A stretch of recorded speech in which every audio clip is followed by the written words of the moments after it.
happens when the machine breaks. Oh, man. Or your card declines. Your stress just spikes. You are holding up the line. Right, so the standard contingency is a quick, can I try again, or do you take cash? And having those exact phrases prepackaged is a form of, well, cognitive offloading, isn't it? Absolutely.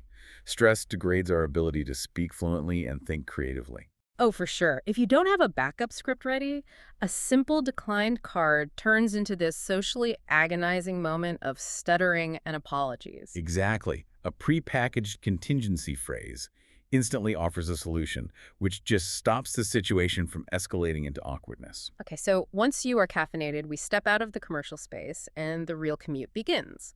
The environment shifts from a curated transaction to the unpredictable public sphere. And language here shifts its primary function. It is no longer about purchasing power or intimacy.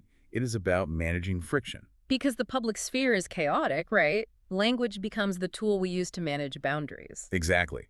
Like when you are waiting for a bus and need to know the schedule, you can't simply turn to a stranger and demand the time. Right, you'd sound crazy. The standard phrase is, "Excuse me, do you know what time the next bus arrives?" And that phrase, excuse me, acts as a gentle barrier breaker. It really does. In public spaces, like a bus stop or a subway platform, we all operate inside these invisible protective bubbles. We look at our phones, we stare at the ground. We practice a sort of civil inattention. Civil inattention, exactly.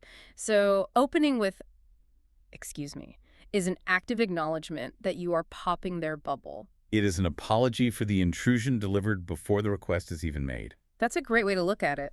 It softens the sudden demand on a stranger's attention. And that management of sudden demands is even more critical when things go wrong during the commute, like a traffic jam. The ultimate shared misery. Right. A passenger might look out the window and say, the traffic is terrible today, which serves as universal commiseration. Okay, here is where I want to challenge a specific piece of advice from the transcript regarding those traffic delays. Oh.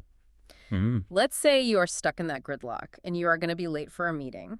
The text suggests calling your coworker and delivering a highly specific message like, "Hi, I'm sorry, but I'm stuck in traffic. I'll be about 10 minutes late." Okay, and your issue with that is? Well, if I am navigating a stressful driving situation, my priority is the road. Typing out an itinerary or making a phone call to explain the backstory seems incredibly impractical. I see. In a modern corporate culture, a quick text saying, "running late, sorry," is far less distracting for both parties, don't you think? It is certainly practical for the sender, I'll give you that. But it creates a psychological deficit for the recipient. A psychological deficit? How so? Well, a vague running late text places your coworker in a state of cognitive limbo. They have no idea if they have time to go grab their own coffee, start a new task, or if you're going to burst through the door in 30 seconds. Oh, I see the angle there. A short text traps the waiting party in a holding pattern. Exactly. Yeah. Specific communication is a profound sign of respect. By providing a clear cause, like I'm stuck in traffic, and an exact time frame, I'll be about 10 minutes late. You are transforming a chaotic delay into a managed situation. Yes, you restore agency to the waiting party. You give them their 10 minutes back to use however they want. Which preserves the professional relationship despite the infringement on their time. Wow. Okay, I stand corrected. It's all about managing those relationships. Which brings us to the office.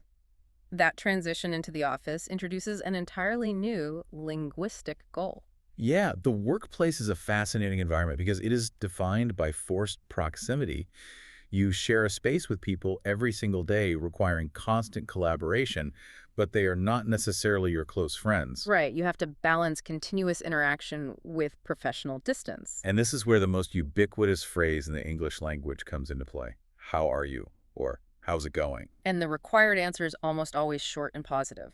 Good, thanks. How about you? It is crucial for you listening to understand that how are you in a standard workplace setting is not a genuine inquiry into a person's emotional well-being. Not at all. It functions much more like a submarine sending out a sonar ping. You ping the other person, they ping back good thanks, and the interaction simply confirms that the social network is functional and the atmosphere is safe. That's a brilliant analogy. If you actually answer the question by detailing your back pain or your financial stress, You break the machine. you do. Yeah. But there is a notable exception for close work friends. The transcript points out that with a trusted colleague, you might say, to be honest, I'm a bit tired today. To be honest, that operates as a psychological unlock. It does. It functions as a vulnerability token. A vulnerability token. I love that. So it signals to the listener that you are in